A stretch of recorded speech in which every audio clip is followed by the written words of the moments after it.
Good morning everyone. So ang ganda nitong bulaklak na to. Nabuhay siya ulit dahil nag-uulan na siya.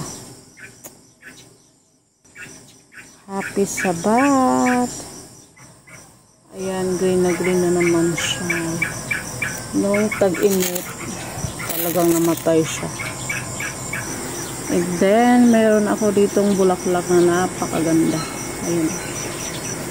Ganda ng kulay. Kulay pink.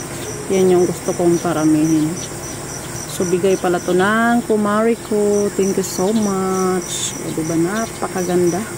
So, maagap ako ngayon guys dahil naglaba ako mula alauna hanggang ngayon. So, tapos na ako ngayon. Magdidilig naman ako ng halaman. So, ayan pa pala yung langka ko. Meron pa rin natira. Maliliit siya ngayon dahil tag-init niya. Hindi nag-uulan. And then, ayun yung aking lemon. So, may bunga pala talaga siya. Sinabi ko kasi noon, kapag hindi siya namunga, puputulin ko na siya. Diba? Sayang naman magtatanim ako ng ibang prutas. At saka ito yung aking kalamyas. Mumulaklak. Ayan. So marami pa tayong mga damo-damo dyan dahil hindi pa ako hindi pa talaga natapos yung aking paglilinis sa aking garden, mini garden. Namatay talaga yung aking mga anong tawag na? Pasgak. Ang tawag dyan, pasgak. So ayan yung aking mga orchids. Kawawa na may mga orchids ko eh.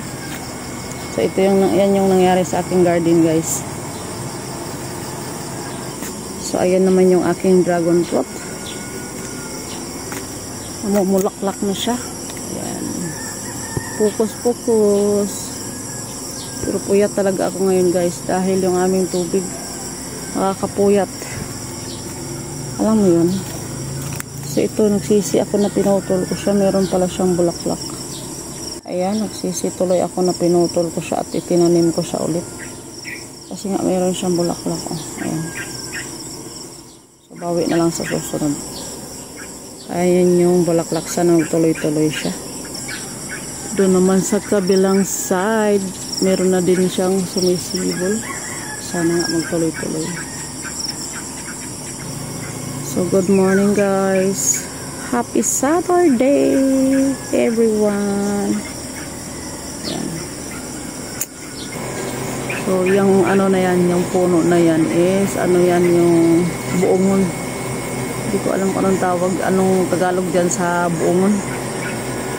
And then, yung aking kalamansi, talaga naman, nung dumaan na sobrang init, talagang naninilaw yung kanyang dahon. Yung butin, abutan ko pa sila. So, mahirap talaga pag walang tao sa bahay. So, yun lang guys. Thank you for watching.